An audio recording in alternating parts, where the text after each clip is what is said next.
अपनी जीत पर उत्साहित जरूर होंगे, पर किसी दूसरे का बुरा देखकर हम लोग जश्न मनाए या किसी दूसरे की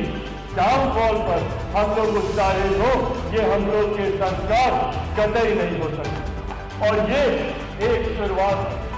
अभी हम लोग को कई सीढ़ियां चढ़नी बाकी है, अभी कई मंजिलें हैं जो हम लोग को हासिल करनी। और मैंने हमेशा कहा, लोकसभा का चुनाव हम लोग ने मात्र एक पड़ाव है। आने वाले दिनों में बिहार विधानसभा के चुनाव, अलग अलग राज्यों में चुनाव, और अब जब मैं आने वाले समय के दौर का मैं जिक्र कर रहा हूँ, इतिहास का मैंने जिक्र किया, वो पन्ना आज से वही बंद होता है। इतिहास में ये तमाम बातें दर्ज, बस इतिहास की बातों से, इतिहास में मिले हुए अनुभव से हम लोगों को सीख लेनी है, पर अब उन बातों को वही समाप्त करके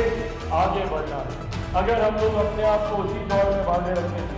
मैंने भी पिछले 3 साल कतई इस बात की परवाह नहीं की कि हम लोग के साथ क्या हुआ और क्यों हुआ।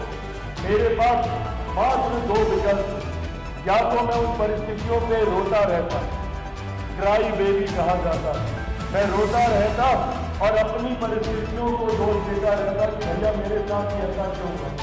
मैंने किसी का क्या बिगाड़ा था, मैंने किसका गलत किया था कि मेरे साथ ये सब हो। तो या तो मैं रोते रोते ये 3 साल बिता देता, या लड़ाई लड़ता, एक फाइटर बनकर अपने लिए संघर्ष करता, अपने लिए परिस्थितियों को बदलने का प्रयास करता। मैंने दूसरे विकल्प को चुना और आज उस संघर्ष का परिणाम है, आज उस संघर्ष का ही परिणाम है कि हम लोग इन नई ऊंचाइयों तक हम लोग पहुंचे। ऐसे इतिहास से सीखते हुए अब आगे बढ़ना। आज जब ये नई परिस्थितियां हम लोग के समक्ष, जहां पार्टी के स्तर पर देखा जाए 5 सांसदों के साथ हम लोग एक मजबूत परिस्थिति में मौजूदा केंद्र की सरकार में हम लोग मौजूद हैं, तो वहीं राजनीतिक तौर पर भी देखें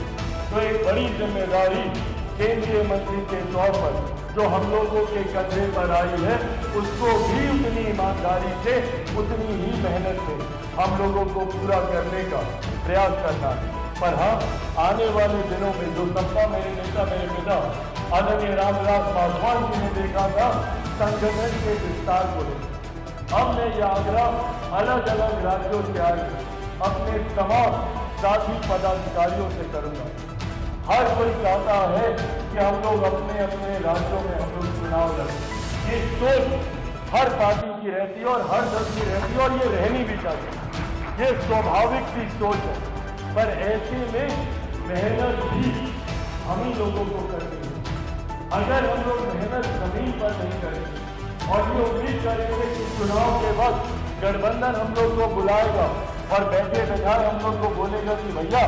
आप इतनी सीटें ले लीजिए और चुनाव लड़ लीजिए, ऐसा कतई नहीं होने वाला। ऐसे में हम लोगों को पहले वो ताकत अर्जित करनी होगी जिस ताकत की वजह से हम लोग अपने संगठन को मजबूती तक पहुंचा सके कि कोई भी गठबंधन हम लोगों की अनदेखी ना सके।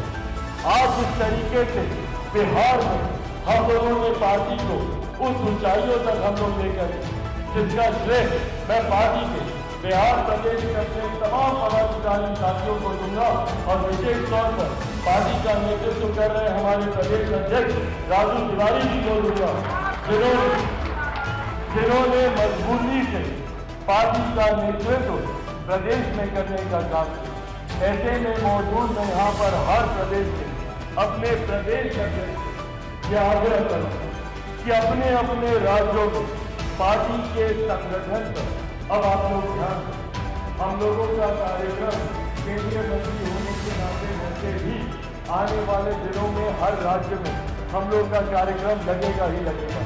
और जहां एक तरफ प्रधानमंत्री जी के द्वारा दी गई जिम्मेदारियों का निर्वहन करने के लिए मैं हर राज्य में आऊंगा, तो वही पार्टी का राष्ट्रीय अध्यक्ष होने के नाते संगठन की भी बैठक, मैं कभी भी किसी भी कार्यक्रम से आऊंगा तो संगठन की बैठक जरूर कर जाऊंगा, ये भी वादा है।